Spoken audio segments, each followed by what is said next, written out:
funny motherfuckers here. We like to say what's up, guy. It's our way to say hi. In February, it is good to know a plow guy. It is shaped like a key, also where I like to ski. Tell by my belt buckle that I'm most definitely from.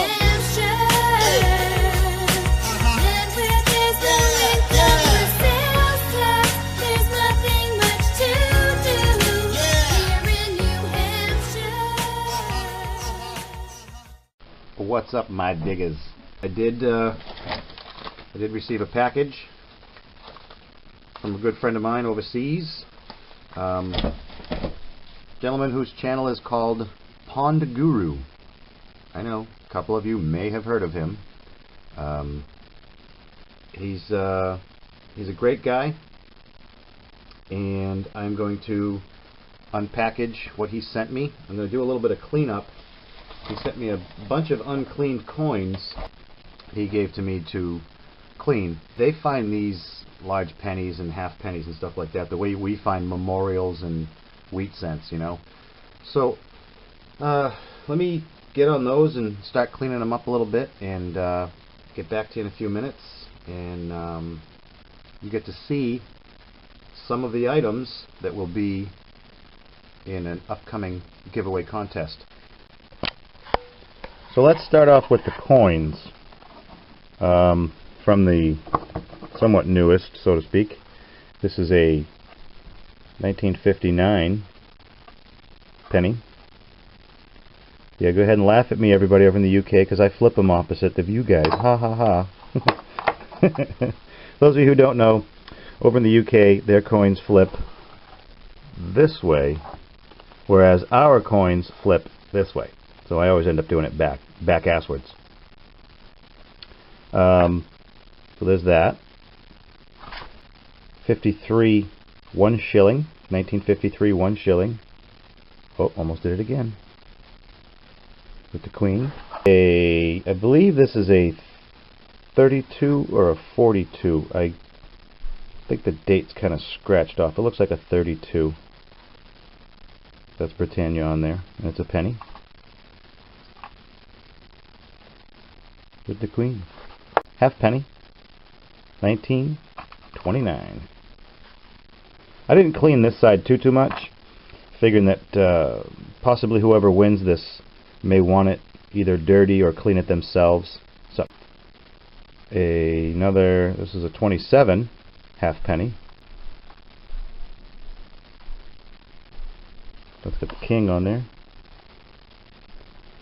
This one is a 1917 half penny.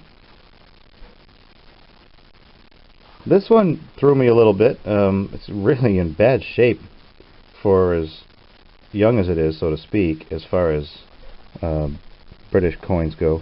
I believe it's a 1902 or 1903. I can almost make it out. So I'm not real sure about that one. Is a 1900.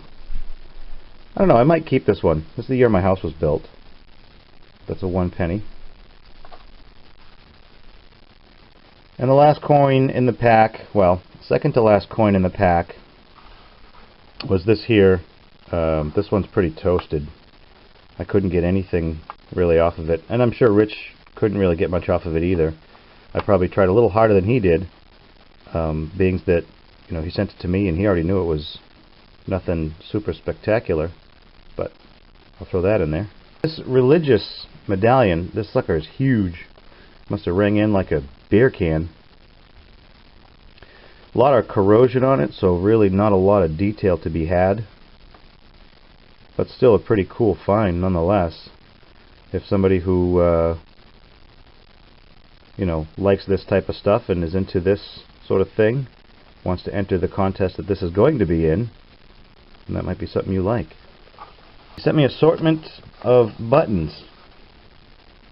This NFS button. Again, excuse my ignorance. I'm not really sure what NFS stands for. But rest assured, look down in the comments below, and I'm sure somebody has been kind enough to inform me what NFS stands for. Some two-piece buttons of various designs, military looking with the crown on there. This one is pretty cool, and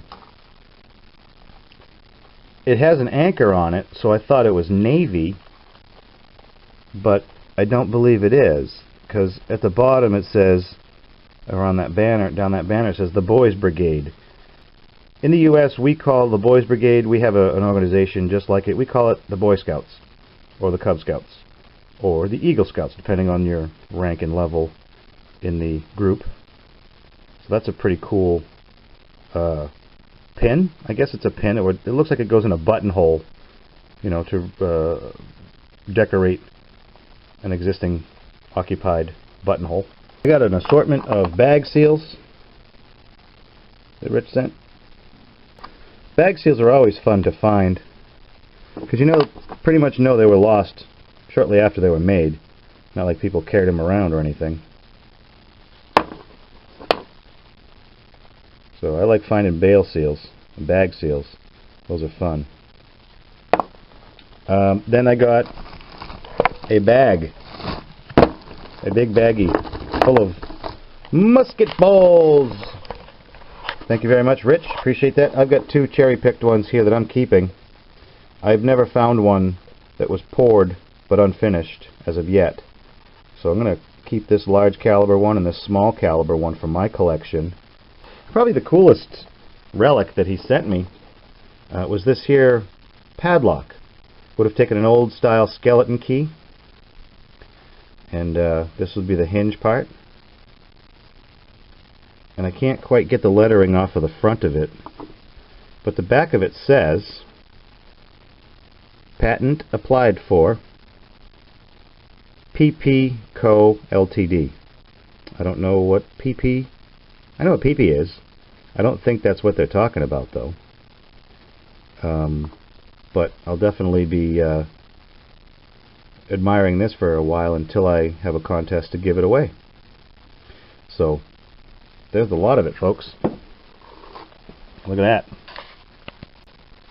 Not a bad spread if I do say so. Let me clear this up for you, just so you know what's going on.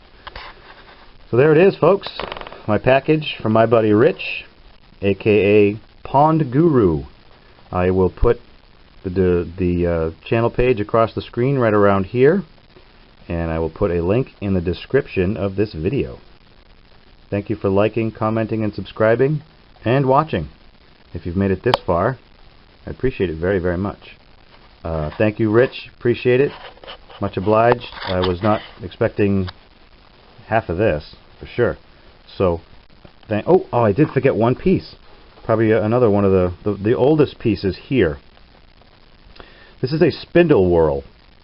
These would be attached to, they would slide down a rod, and they would pull down on a thread to put tension on a loom when they were spinning wool into thread or something like that.